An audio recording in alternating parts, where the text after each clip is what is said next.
نحمده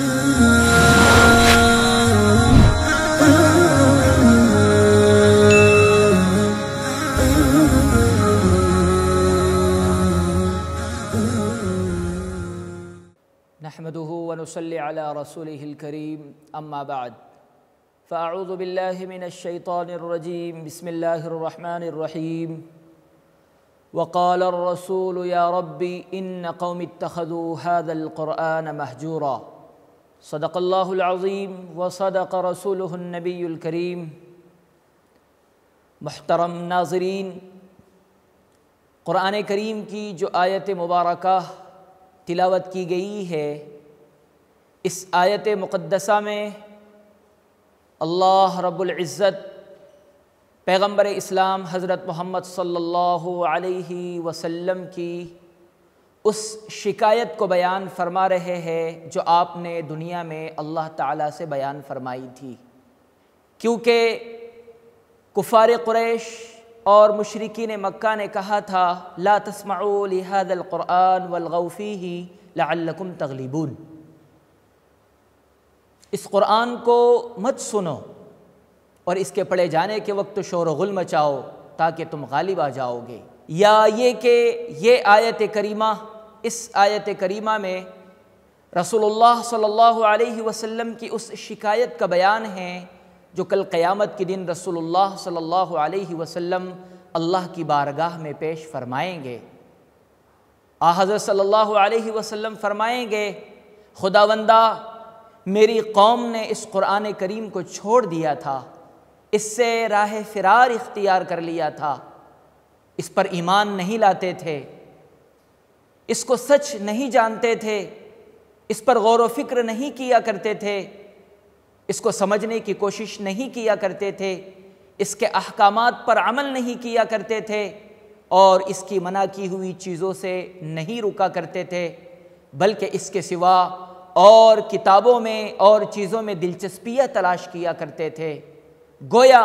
قرآن کو نہ ماننا، اس پر عمل نہ کرنا، اس پر غور و فکر نہ کرنا اور اس کی ہدایات پر عمل نہ کرنا، یہ قرآن کو چھوڑنا اور ہجران قرآن ہے۔ برادران اسلام،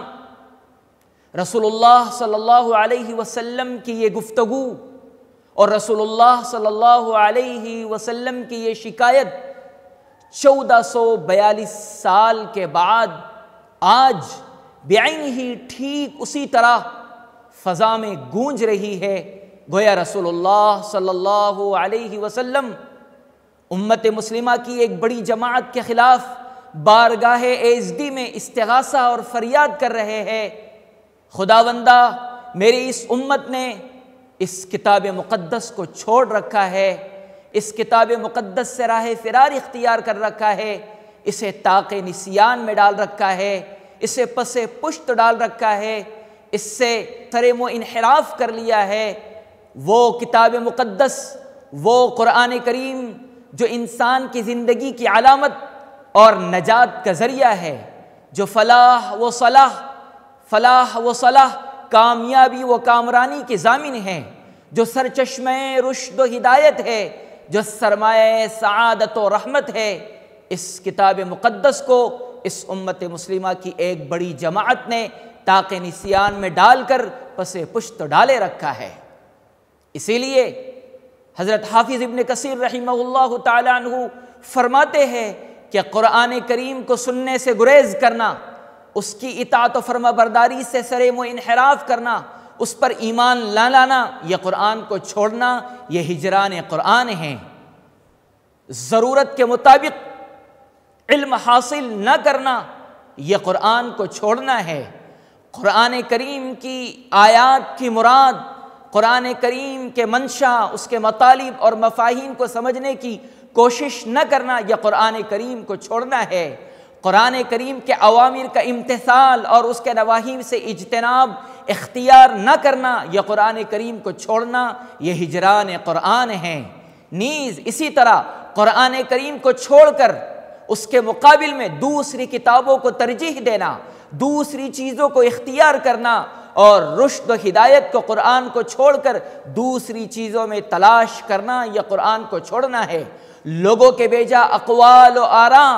اور لوگوں کے خود ساختہ طریقوں کو اپنانا، یہ قرآن کریم کو چھوڑنا ہے۔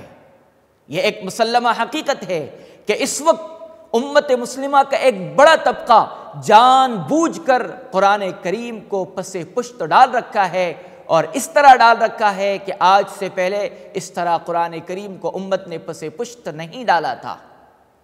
امت کا اکثر طبقہ ایسا ہے جو مال کو حاصل کرنے کے لیے اپنے معصوم بچوں کو کالجز کی ڈگریاں حاصل کرواتے ہیں، ڈاکٹر، انجینئر، سائنسداں، صنعت کار اور صنعت و حرفت اور اسی طرح کاروباری مشغلے انہیں سکھاتے ہیں، اور اس میں اپنی ساری طاقت و توانائی صرف کر رہے ہیں۔ لیکن آج امت کا اکثر طبقہ ایسا ہے جو اپنے بچوں کو صرف اور صرف ناظرہ قرآن سکھا رہے ہیں، اور اس سے آگے قرآن کریم کے مطالب، مفاہیم اور اس کی مراد کو سمجھنے اور اس کے مطالب کو سمجھنے کی نہ خود کوشش کر رہے ہیں اور نہ اپنے نسل نو کو سکھانے کی کوشش کر رہے ہیں۔ یہی وجہ ہے کہ آج امت مسلمہ کا اکثر طبقہ قرآن کریم کے مفاہیم، مطالب کو سمجھنے سے قاصر اور عاجز ہے۔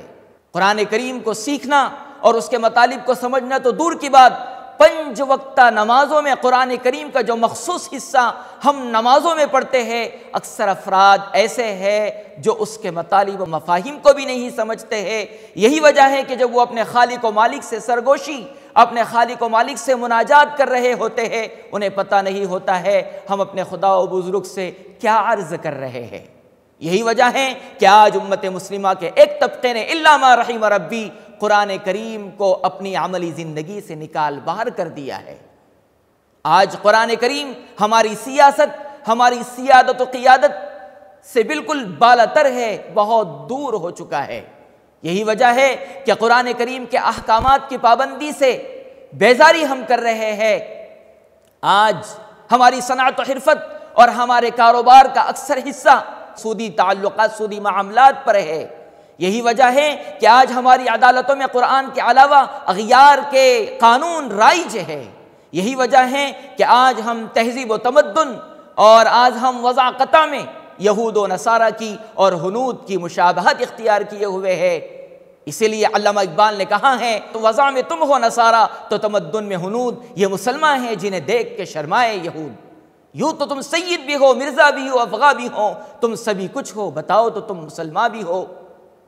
اس لیے میرے بھائی بزرگو دوستو، جناب نبی کریم صلی اللہ علیہ وسلم نے اس آیت کریمہ میں شکایت بیان فرمائی ہے اپنے پروردگار سے امت مسلمہ کی۔ اس لیے اس آیت کریمہ میں گویا کہ تنبیہ ہے، ڈرنے کا مقام ہے کہ ہم امت مسلمہ ہونے کی حیثیت سے اس بات سے ڈرے کہ ہم قرآن کریم کو پس پشت ڈال دیں۔ کہیں ایسا نہ ہو کہ اس سنگین جرم کا مصداق اور اس سنگین آیت کا مصداق کل قیامت کے دن ہم ہو جائیں، اور جناب نبی کریم صلی اللہ علیہ وسلم جو کل قیامت کے دن امت کی شفاعت فرمائیں گے، کہیں ہماری شکایت لے کر خدا کی دربار میں حاضر نہ ہو اور ہماری شکایت کرے۔ العیاذ باللہ العلی العظیم۔ اللہ سے دعا ہے اللہ رب العزت ہمیں قرآن کریم کو اوڑھنا بچھونا بنانے کی توفیق عطا فرمائے، اور اپنی زندگی کے تمام مسائل کا حل قرآن کریم کی ہدایات کی روشنی میں کرنے کی ہمیں کوشش کرنے کی توفیق عطا فرمائے۔ آمین۔ وآخر دعوانا ان الحمد للہ رب العالمین۔ اللہم اجعلہ لنا اماما ونورا وہدا ورحمہ